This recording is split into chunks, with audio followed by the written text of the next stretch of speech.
Water sharing ng Maynilad at Manila Water sinimulan na sa pamamagitan ng pagbubukas ng cross-border pipes ng dalawang water concessionaires para makapagbigay ng dagdag na supply ng tubig. May report si Marita Muahe. Binuksan ang isang cross-border pipe sa kanto ng West Avenue at Bulacan Street sa Quezon City upang masimulan ang water sharing sa pagitan ng Maynilad at Manila Water na sinaksihan ni House Speaker Gloria Macapagal-Arroyo at ilang mga mambabatas. Ito ay inaasahang makatutulong upang maibsan ang nararanasang water shortage sa East Zone ng Kamaynilaan. This cross-border flow will help. The additional allocation mentioned by MWSS will help. But we are still in a supply deficit situation in our zone, kaya kailangan pong gawin in our zone. Bukod sa binuksan ngayon, 4 pang cross-border pipe ang inaasahang bubuksan. Isa sa may bahagi ng E. Rodriguez, 2 pa sa may West Avenue at ang pinakamalaki ay ang nasa boundary ng Parañaque at Taguig.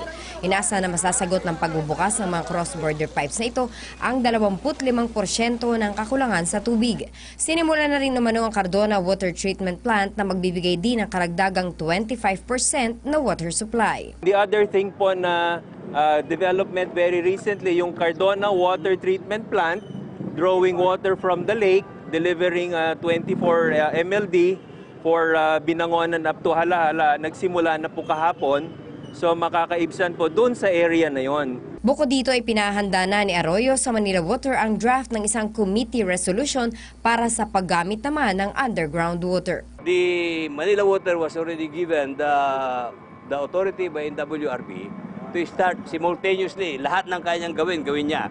Just to make sure that the 100 MLD na kakulangan niya pa ay matatapos. Because the President does not want this to last more than 2 months. Maaaring tumagal pa na hanggang Mayo ang nararanasang krisis sa tubig. Pero nagbigay naman umano ng kasiguruhan ng MWSS kay Pangulong Rodrigo Duterte na re-resolbahin nila ang problemang ito. Ang solusyon itong ginagawa natin ngayon.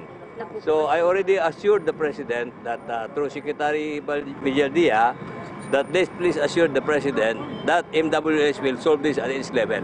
So ito yung ginagawa natin, ito yung 50 million liters per day.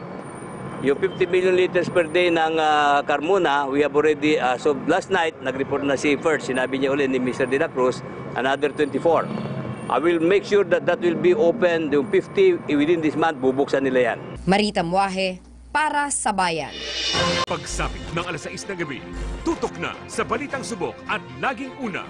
Muling nagmamala si Pangulong Rodrigo Duterte laban sa mga sangkot sa katiwalian at iligal na droga. Balitang napapanahon at laging maaasahan. This weekend, nagpapaulan pa rin sa malaking bahagi ng bansa ang Southwest Monsoon o yung hanging habagat. Balitang masusing kinalap para sa kapakanan ng mamamayan. Mahigit 100,000 trabaho sa loob at labas ng bansa ang naghihintay sa mga job seeker. Samahan ang tampalang Alex Santos at Catherine Vital sa PTV News. Hatid namin sa inyo para sa Bayan.